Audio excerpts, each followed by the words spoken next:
শুধু তো আপনি তো ইতিহাস নিয়ে আপনার আমার একই কমপ্লেন যে আমাদের ইতিহাস বইটা রমিলা থাপার ইরফান হাবিব গার্বেজ তৈরি করেছে। মানে ভারতের ইতিহাস বলতে যেটা পড়ানো হয় সেটা যে কী জিনিস আমি পরে টের পেয়েছি, যেটা খুব হার্ডকোর। কারণ আপনি দেখলাম আপনার বাড়িতে ইতিহাসের বই ভর্তি, আমি অবশ্য বই পাই না, আমি রিসার্চ পেপার পড়ি। এবং আমরা দুজনেই একমত এই ব্যাপারে যে বেসিক্যালি ইরফান হাবিব এবং রমিলা থাপাসে আপনি সিবিএসসি বোর্ড করুন বা ওয়েস্ট বেঙ্গল বোর্ড করুন না, কারণ যে ইতিহাসটা হয়েছে এটাতে প্রথমত ওগুলো ইতিহাসই না, ভুলভাল ইতিহাস। আর সেকেন্ড হচ্ছে যে ইতিহাস একটা সায়েন্সের মতো সাবজেক্ট, বিশ্লেষণ করতে শিখতে হবে এবং এটা খুব ক্রিটিক্যাল। কারণ ইতিহাস হচ্ছে এমন একটা সাবজেক্ট যেটা যে সাবজেক্টের মধ্যে দিয়ে একটা বাচ্চা প্রথম সমাজকে বিশ্লেষণ করতে শেখে। আজকে মমতা ব্যানার্জির পতন যে কালকে যেটা হলো, যারা ইতিহাস পড়েছে তাদের কাছে বিস্ময়ের কিছু নেই, সবসময় কাছের লোকই সবচেয়ে বেশি বিট্রে করে, right? Very common thing in history, so anybody could understand there is nothing wrong in this. এবং এই পশ্চিমবঙ্গে যে লাস্ট 3 দিনের ঘটনা ঘটছে সেটা থেকে বোঝা যায় যে ইতিহাস কেন গুরুত্বপূর্ণ, বিকজ ইতিহাসে এই ঘটনা বারবার করে ঘটে এবং সেই একই শক্তি মমতা ব্যানার্জি শেখেননি, শেখেননি বা ভাইপো শেখেননি, সেটা ভাবলো। তো প্রশ্ন হচ্ছে কি, এই যে ইতিহাস যে লোকে শিখছে যে আকবরের ছেলের নাম কি, আকবরের বাপের নাম কি, এগুলো করে তো কোনো লাভ নেই। ইতিহাস থেকে যে বিশ্লেষণ আর ক্ষমতার স্ট্রাকচার, পাওয়ার স্ট্রাকচার শিখতে হবে। আপনিও বলেছেন, আমিও বলেছি। তা আপনার মতে, আপনার তো এবার বিজেপি ক্ষমতায় এসছে, আপনার কাছ থেকে প্রথমে এক্সপেকটেশন থাকবে যে ইতিহাস বইটা অন্তত যাতে ঠিকঠাক করে চাইবে। দেখুন, প্রথম কথা বলি, এই একটু আগে আমি আর আপনি আলোচনা করছিলাম, আপনি বললেন যে আপনার দাদু এবং আপনার ঠাকুরদা এই দুজনেই টিচার ছিলেন, কিন্তু তারা আমার দাদু টিচার ছিলেন, ঠাকুরদা ব্যবসায়ী ছিলেন, এবং তারা ম্যাথামেটিক্স জানলেন, সেখান থেকে অ্যারিথমেটিকের শুরু হলো। আমি এটা বুঝেছি যে তাদের অ্যারিথমেটিক স্ট্যান্ডার্ড আজকালকার দিনের যেসব মাস্টারমশাই তাদের থেকে অনেক বেটার। এবার ধরুন, সেই জন্য আপনার মনে হচ্ছে ম্যাথামেটিক্সও শিখবো, ব্যবসাও করবো।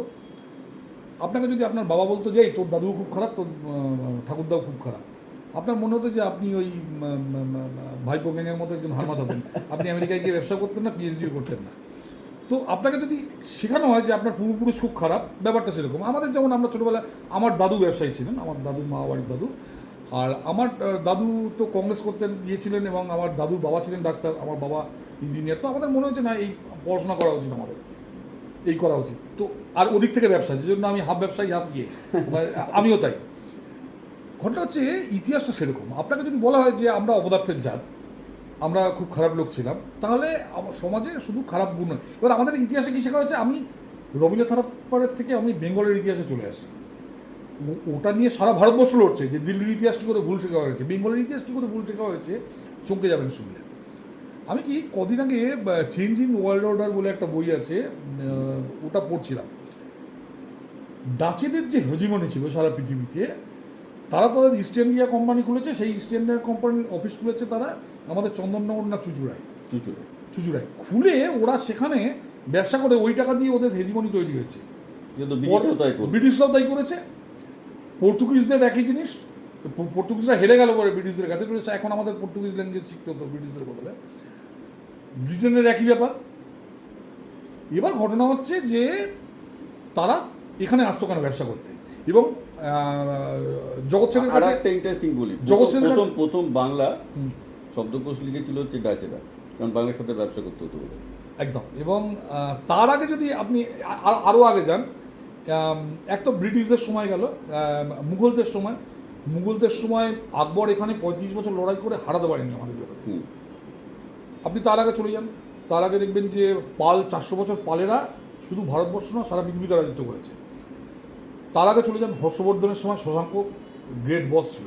কিন্তু আমাদের শেখানো হয় যে আমাদের নাকি আমরা খুব খারাপ লোক ছিলাম, আমরা সতীদাহ প্রথা করতাম, এবং আমরা আমাদের মায়েদের মারতাম। আচ্ছা, আপনি বলুন তো, ভরতচন্দ্র রায়গুণাকরের মাকে কে হত্যা করেছে, রাধাকৃষ্ণচন্দ্রের মাকে কে হত্যা করেছে, কিংবা আপনি বলুন যে ঈশ্বরচন্দ্র বিদ্যাসাগরের মাকে।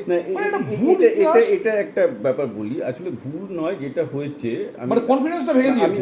আমি ব্যাপারটা একটু বুঝি বলি কী হয়েছে এই সময়টায়। আমি খুব 100% কনফিডেন্ট, কারণ আগেরবার দুর্গাপুজোর সময় আমি নবাবী আমলের পুজোগুলো করে বাংলার ইতিহাস আমি মানে হ্যান্ডস অন দেখেছি, নট ইন দ্য বুক। ঘটনা যেটা ঘটেছে সেটা হচ্ছে এই যে ব্রিটিশরা তো আমাদের 200 বছর রাজত্ব করেছে। ব্রিটিশরাই কিন্তু ওই ইতিহাসটা লিখিয়েছে, যে ইতিহাসে যারা ব্রিটিশ লয়ালিস্ট ছিল, যেটা ঈশ্বরচন্দ্র বিদ্যাসাগরই হোক বা রাজা রামমোহনই হোক, এবার ব্রিটিশরা যে ভারতের অসম্ভব উন্নতি করেছে সেটা বোঝানোর জন্য বোঝানো হয়েছিল যে সতীদাহ প্রথা। যে হাস্যকর ব্যাপার হলো একটা সত্যি, যে সতীদাহ প্রথাটা ব্রিটিশ আইনের জন্যই বেড়েছিল। 1813 প্রথম সতীদাহ নিবারণ আইন বলে একটা বার, মানে দ্যাট ইজ দ্য বিফোর যে সতীদাহ মানে রোধ করা। মজার ব্যাপার হচ্ছে সেই নিবারক আইনের আগে লোকজন ভয় পেত যে ব্রিটিশরা বোধহয় ধরে নিয়ে যাবে সতীদাহ করলে। তবে যখন নিবারক আইনটা হলো, সেটা বললো না সতীদাহ পসিবল, কিন্তু সম্মতি লাগবে। তারপরে সতীদাহ 10 গুণ বেড়ে যায়। যেটা লোকে জানে না 1839 কিন্তু তো দল করবে, ঠিক আছে। এবার ঘটনাটা কি আর হয়েছে, সেটাকেই ওরা প্রচার করে দিল। সেটাকে প্রচার করে দেওয়া হলো যে এবং- ব্রিটিশরা সতীদাহ প্রথা বন্ধ করে, কিন্তু সবচেয়ে বড় কথা মুসলমানদের মধ্যে সতীদাহ ছিল না, নিম্ন শ্রেণীর মধ্যেও ছিল না, একটা সিলেক্টেড ব্রাহ্মণ ক্লাসের মধ্যে হতো। আচ্ছা দেখ, উনি করেছেন, ভালো করেছেন, না সেটা নাই, বলছি আমাদের যেটা বড় ইতিহাস ছিল, শিক্ষার ইতিহাস ছিল, ব্যবসার না ইতিহাস সেটা ছিল, সেটা পরে বা, কিন্তু টাকা ব্যাপারটা হচ্ছে ছিল। ব্যাপারটা হচ্ছে যে আপনি যদি ব্রিটিশ আমলে যে ইতিহাসটা লেখা হয়েছে বাংলার, যেটা সারাউন্ডিং ঈশ্বরচন্দ্র বিদ্যাসাগর, যে তিনি স্কুল স্থাপন করেছেন, ডেফিনেটলি করেছেন, তিনি নমস্য ব্যক্তি, কিন্তু ফ্যাক্ট ইজ তার আগে আপনি যেটা বললেন যে অ্যাডামসের যে রিপোর্টটা আর কি, সেটা তো বলছি যে বিদ্যাসাগর স্থাপন করার আগে যে এখানে প্রচুর পাঠশালা এবং মক্তব ছিল, হ্যাঁ, ঠিক আছে, ইকুয়ালি হিন্দু মুসলমান ইকুয়ালি শিক্ষিত ছিল, 1 লক্ষের উপর। 1 লক্ষের উপর। তো সমস্যাটা যেটা এবং হয়েছে, শুধুই না, আমরা আমেরিকাকে, আমরা আমাদের দেশ সরকার, উনি আমেরিকায় গিয়ে আমেরিকাকে জাহাজ তৈরি করা শিখিয়েছেন।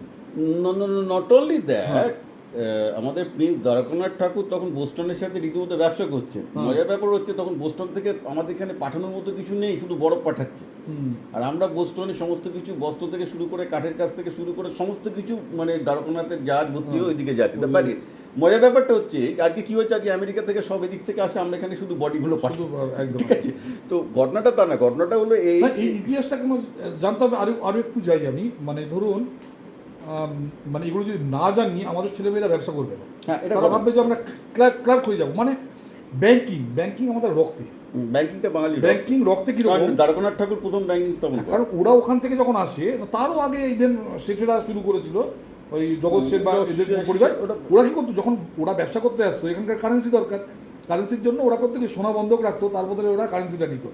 যখন ফেরত দিত তখন পুরো সোনাটা ফেরত দিত না, ওই সোনাটা ওই সেটাদের সুদ হিসাবে ওদের কাছে থেকে যেত।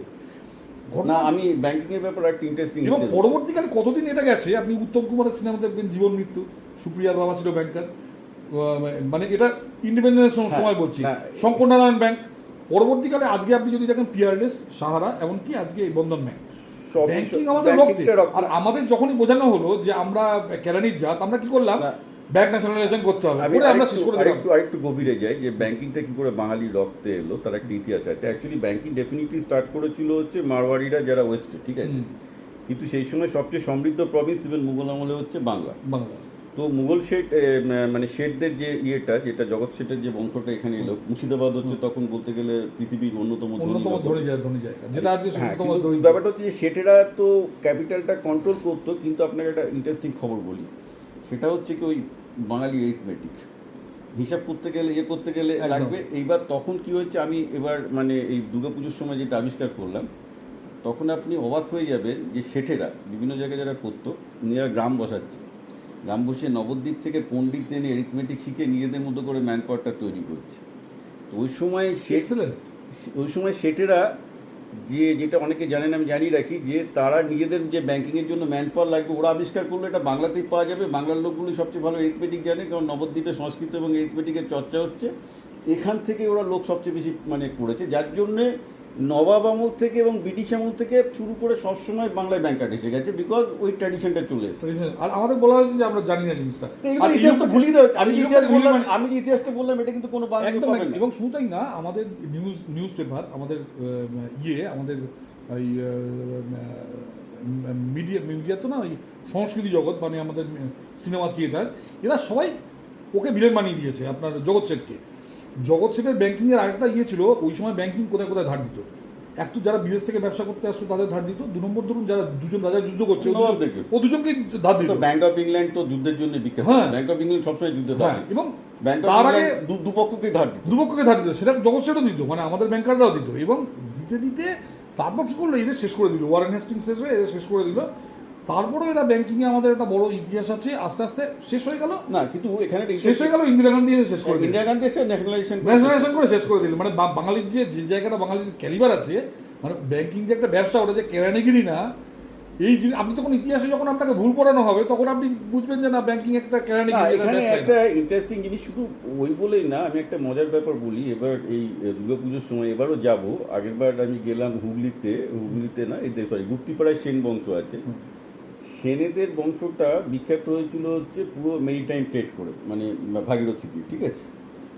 ওদের দেখবেন বাড়িতে এনবিএম থাকে সিংহ, ওদের এনবিএম হচ্ছে 3, বিকজ টু শো যে বাড়িটা পুরো ফ্লারিশ করেছিল হচ্ছে মানে মেরিটাইম বিজনেসে।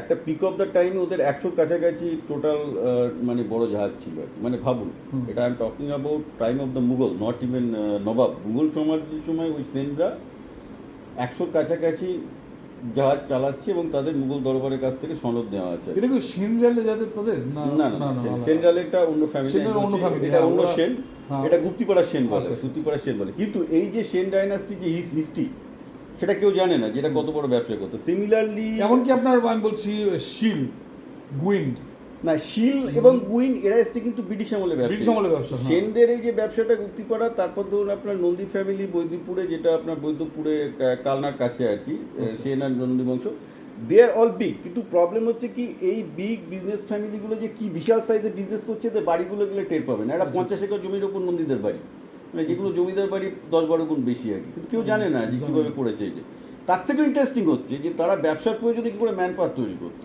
That was even more interesting. আমি প্রথমেই যখন ওদের একটা লোকাল ইতিহাসকে জিজ্ঞেস করলাম এরা ম্যান পাওয়ার পাচ্ছে কী করে, এত বড় ব্যবসা চালাচ্ছে।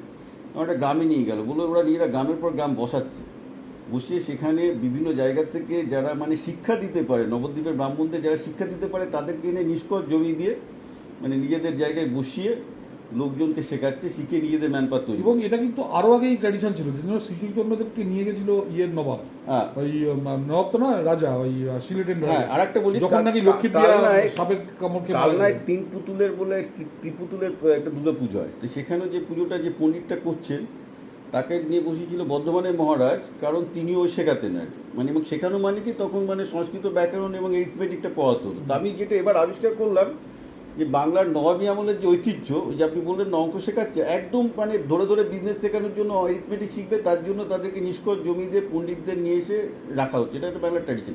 অথচ আমাদের এমন একটা ভাব দেখানো হচ্ছে যে নবজাগরণের সময় ব্রিটিশরা এটা স্টার্ট করেছে। না, না, এদের বৈদ্যপুর যেতে ওই হবে, সময়- এদের ইতিহাসটা ভালো করে জানতে হবে, লোকাল ইতিহাসই জানে না লোক। এবং ম্যাকলে এত চালাক এই যে আপনি ও দেখুন, arithmetic রেখেছে। আমি বলবো যে ম্যাকলে এরিথমেটিক রেখেছে, কিন্তু ম্যাকলের দোষ নয়। ম্যাকল দেখুন, ম্যাকল একজন ব্রিটিশ, ইউজ করবেই। ও তো আজকে আমি বলছি আমি একটা ইন্টারেস্টিং গল্প বলি এদেরকে। আমি যখন ক্যালিফোর্নিয়ায় কাজ করতাম, আমার একজন ব্রিটিশ বস ছিল, ইয়ান ট্রিবিক, পিএইচডি করালো মেটেরিয়াল সায়েন্সে, খুব ভালো লোক। ওর সাথে ও হিস্ট্রি ভালোবাসতো, আমরা গল্প করতাম। তো বলে যে বিপ্লব, তোমাদের ইতিহাসে আমরা কি পড়ি? আমরা তো পড়েছি যে আমরা তোমাদের শিক্ষিত করেছি। কারণ ব্রিটিশের কেমব্রিজ হিস্ট্রি যেটা লেখা হয়েছিল, এবং ইয়ান খুব আমরা হাসতে হাসতে গল্প করতো, বলে আমাদের কিন্তু ইতিহাস যেটা ছোটোবেলায় পড়া নয়।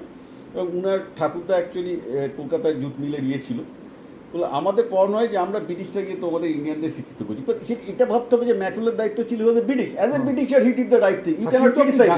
আমার প্রশ্ন হচ্ছে, ডাচেদের ইতিহাস যদি পড়েন, আপনি যদি মার্কিনদের ইতিহাস পড়েন, ওখানে কিন্তু ওরা যে এখানে এসে ব্যবসা করেছিল এবং করে ওরা যে ওদের টাকা পয়সা তৈরি করেছিল, সেটা ওদের ইতিহাসে আছে। হ্যাঁ, না কিন্তু আমার বক্তব্য হচ্ছে যে সেই ব্রিটিশ ইতিহাসটাই কেন আবার ইন্ডিয়াতে চলে আসবে? কেন ইন্ডিয়ানরা নিজেদের ইতিহাস তৈরি করতে পারবে? সেটা এবার বলুন যে তাহলে counter- কংগ্রেস কেন তাহলে ইন্ডিয়ানদের নিজস্ব ইতিহাস? ওরা তো করলো যে আমাদের স্বাধীনতার ইতিহাস বলে চালিয়ে দিল, আর কিছু করলো না। আমি বলছি ব্যাপারটা 1954-তে যখন নাকি স্ট্যালিন মারা গেল, তখন 5-এর দশকে আমেরিকা না রাশিয়া কে আমাদের এখানে দখল করবে ইন্ডিয়াকে, সেটা নিয়ে একটা কম্পিটিশন চলছে। তো রাশিয়ার দিকে যাওয়ার চেষ্টা করছে, কিন্তু রাশিয়া পাত্তা দিচ্ছে না। স্ট্যালিন ততদিন বেঁচে আছে। স্ট্যালিন যখন মারা গেলেন, কুর্সেভ বুলগারিন যখন এরা যখন ক্ষমতা এলেন, ওরা প্রথমে এসে টার্গেট করলো কলকাতাকে, ওরা বোম্বাকেও টার্গেট করতো। তখন ভারতবর্ষে পয়সা দুটো স্টেটে আছে, একটা মহারাষ্ট্র পশ্চিমবঙ্গ, আর পশ্চিমবঙ্গ। ওরা টার্গেট করলো কলকাতাকে, যে জন্য কলকাতাটা ডুবেছে, নইলে কলকাতা ডুবতো না। ওরা কলকাতাকে ডুবলো। এখানকার এডুকেশন সিস্টেম, এখানকার মিডিয়া, এখানকার কালচারাল উইং, এই প্রত্যেকটাকে ওরা একটা একটা করে টার্গেট করে মানে পুরো কিনে নিয়েছে। যে জন্য 70 সালে গোপাল সেনকে খুন করা হলো, করে যাদবপুরটাকে দখল করলো, যেটা নাকি বেসিক্যালি ন্যাশনালিস্টদের একটা অর্গানাইজেশন ছিল, সেটাকে এই নকশালটা দখল করে। যাদবপুরের ট্রান্সফরমেশনটা খুব অবাক, কারণ যাদবপুরটা একটা ন্যাশনালিস্ট ইনস্টিটিউশন। এবং যাদবপুরে আমি আপনাকে বলি, যাদবপুরের টিচাররা ধুতিগঞ্জেই পড়তেন, কারণ ওটা ছিল ন্যাশনালিস্ট অর্গানাইজেশন। যাদবপুরে তো এটা জানি না যে it was created as a nationalist institution, যে ওটা by Aurobindo Ghosh and all. হ্যাঁ, এবার আমি বলি যাদবপুরের ইতিহাসটা হচ্ছে কি, যে ক্যালকাটা ইউনিভার্সিটি তো ব্রিটিশদের আন্ডারে ছিল, because of the government university. হ্যাঁ, কারণ শিবপুর বি কলেজে টিচাররা স্যুট টাই পরে পড়াতেন, রাইট, কারণ ওরা ব্রিটিশ ছিল। এখানে যাদবপুর ছিল করতে গেলে ওটা যাদবপুর ধুতি পাঞ্জাবি পরে এখানে, এবং যাদবপুর ওয়াজ ক্রিয়েটেড অ্যাজ এ ন্যাশনালিস্ট। হ্যাঁ, সেটাই বি কলেজ ছিল সাহেবদের কলেজ, ওখানে শিবপুরে আমার বাবারা যখন পড়তেন টিচাররা। একটা ব্যাপার দেখুন, এখানে একটা ব্যাপার স্বীকার করতে, আমি এগুলো নিয়ে আগে আলোচনা করি, কিন্তু একটা ব্যাপার তো স্বীকার করতে হয়, যারা ইতিহাস পড়ে না তারা পশ্চিমবঙ্গে বামপন্থী, আর কিছু করার নেই। আপনি দেখবেন যে বামপন্থীরা একমাত্র কারণ পড়াশোনা করে না। সেদিনকে আমি একটা ভিডিও দিয়েছিলাম, গালাগাল দিয়েছি, কিন্তু পড়াশোনা করে না তার বামপন্থী বামপন্থীর মতো পড়াশোনা কি করেছে আমি আপনাকে বলি কে করে না না? না, আমি আপনাকে বামপন্থী বলছি হবে। কেউ করলে তো না, না, বামপন্থী হবে না। আমি বলছি 4 বারে ব্যারিস্টার জ্যোতিবাবু, পলিটিক্যাল কথা হয়ে যাচ্ছে, বুদ্ধবাবু 42% পেয়েছে, খুব ভালো লোক যদিও, 42% পেয়েছে, এমএতে চান্স পাননি। তারপর প্রমোদ দাশগুপ্ত 12 পাস, গ্র্যাজুয়েট না। তারপর আপনার হরেকৃষ্ণ কোনার 8 পাস, বিনয় কোনার 4 পাস, অমিতাভ নন্দী 7 পাস না 8 পাস। এই তো না, আমি এরা দাবি করছে আমরা বিশাল শিক্ষিত মানুষ। মেন প্রবলেম হচ্ছে হাফ ধরুন আমাকে এখন আমি যত বললাম যে লেলিন কত বাজে ছিল, একজন আমাকে বাচ্চা ছেলে সে আমাকে চ্যালেঞ্জ করছে, আপনি বলছেন লেলিন বাজে ছিল, তাহলে ভগৎ সিং কেন লেলিনের বই পড়তো? তো আমি তাকে একটা উল্টো প্রশ্ন করতাম, আচ্ছা তুমি তো বলছো যে ভগৎ সিং লেলিনের বই পড়তো, তো ভগৎ সিং কেন নিজে কমিউনিস্ট পার্টি না করলে একটা ইনকলাব পার্টি করলো বলো তো? তুমি কি জানো সেটা? তখন আর ফুস আউট অফ সিলেবাস হয়ে গেছে। ইতিহাসটা তো ডেপ থেকে পড়েনি, তাহলে বুঝতে পারতো যে অ্যাকচুয়ালি ভগৎ সিং কমিউনিজম পড়েও কিন্তু কমিউনিজমে লেগেছে। এবং এখানে একটা বলসেভিক পার্টি টাইপের এরা তৈরি করার চেষ্টা করেছিল। ব্রিটিশটা এমন প্যাটার্ন ফিরিয়েছে, এরা দোষ দেয় না। প্রথম কথা সাভারকার যে মুচলেকা দিয়েছেন, ওই সময় যারা যারা জেলে গিয়েছেন, আমি সবাই শ্রদ্ধা রেখে বলছি, ওই একই ফর্মে প্রত্যেকটা লোক মুচলেকা দিয়েছে। মুচলেকা না দিলে বেরই করতো না ব্রিটিশ তাদের। গান্ধী বলুন, নেহেরু বলুন, প্রত্যেককে মুচলেকা দিয়ে বেরোতে হয়েছে। যে যতবার জেলে গেছে প্রত্যেককে মুচলেকা দিয়ে বেরোতে হয়েছে। এছাড়া মানে বেরোনোর কোনো অন্য কোনো রাস্তাই ছিল না। এমনকি আমি আপনাকে বলছি, না না, আরেকটা আপনাকে আমি বলি, আপনি পুরনো পিকেদে সরকারের বই পড়বেন, এখনও আছে, আমি আপনাকে পিছনে দেখিয়ে দেবো। Yours faithfully, I back to state. আজকে গেছি, আজকে পোস্ট অফিসে গেছি, আমি আমার ভগ্নিপতি, পোস্ট অফিসের যে অফিসার তিনি বলছে আপনি লিখুন আই বেক টু স্টেট। আরে আই বেক টু স্টেট বন্ধ হয়ে গেছে, আমরা স্বাধীন দেশ আজকের দিনে। এটা মানে প্রফর্মা ছিল সেই সময়, পিকেদে সরকারের বই আছে প্রত্যেকটা আপনার ইন্ডিয়ান ফ্রিডম স্ট্রাগলটাকে নতুনভাবে লিখতে হবে এবং অনেক র্যাশনালি লিখতে হবে। সেটা হচ্ছে এই যে ব্রিটিশরা, আমি যেটা বললাম না, আমার বস ইয়ান টিবিক যে বেসিক্যালি কেমব্রিজ হিস্ট্রিটা পড়ানো হতো, ইন্ডিয়াতে মোরাললেস একই রকম পড়ানো হয় যে ব্রিটিশরা আমাদের শিক্ষিত করে চলে গেছে, অথচ আমাদের যে ব্রিটিশদের শুনুন, দুটো তিনটে জিনিস করতে হবে। একটা ইতিহাস তৈরি করতে হবে। ব্রিটিশদের যে সিস্টেমে এখনো পর্যন্ত যে ব্যুরোক্রেসি চলছে, আইএস আইপিএস, ওটা ভাঙতে এটাকে পুরোপুরি ভাঙতে হবে। ব্রিটিশরাই তুলে দিয়েছে। হ্যাঁ, ও ব্রিটিশরা তুলে দিচ্ছে, আমরা রেখে দিয়েছি একদম ভেঙে গুড়িয়ে। এই যে প্রত্যেকটা আইএস ভাবে আমি আইএসআইপিএস না না, ওটা অন্য কারণ।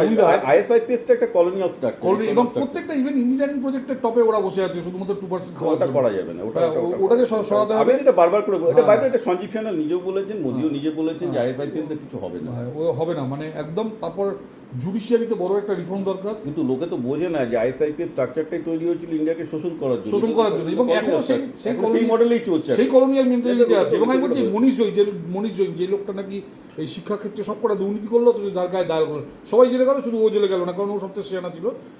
মনীষ জৈনকে কি ভয়ঙ্কর অত্যাচারী আপনারা কল্পনাই করতে পারবেন না। আমি দায়িত্ব নিয়ে বলছি, এটা আপনার উপর কোনো কেস যাবে না, আমার দায়িত্ব। ও যদি কেস করে আমার এগেনস্টে কেস করুক। এইরকম একটা অসভ্য লোক কী করে তাদের দেওয়া হচ্ছে প্রশাসন চালাতে, মানে ভাবা যায় না। আমি নাম করে বলছি, ও যদি আমার এগেনস্টে কেস করে কেস করবে। গণতন্ত্রের সমস্যা। তবে আমাদের একটা জিনিস আমি হিস্ট্রির উপর এই সিস্টেম মনীষ জৈন তৈরি করেছে। এই সিস্টেম যদি না থাকতো, মনীষ জৈনের মধ্যে একটা অসভ্য লোক আজকে এই সিস্টেমই থাকতো না। এই যেমন সিস্টেম তৈরি করেছে অভিষেককে, আমি অভিষেককে দোষ দিই না, আমি মমতা ব্যানার্জিকে দোষ দিই। কারণ মমতা ব্যানার্জি যদি মানে ঠিকঠাক হতেন, অভিষেক তৈরি হতো না, ভালো ছিল। তো ওই মানে উনি নাকি ইসলামিক হিস্ট্রিতে এমএ করেছেন, new history MA by the way, সেই জন্য ওই রকম একটা ইসলাম তৈরি করেছেন না। কিন্তু মুশকিল হচ্ছে, এবং আমাদের ঠিক সেরকম আমাদের ব্যুরোক্রেসি মনীষ জৈনের মতো লোককে তৈরি করেছে। ঠিক আছে, চল।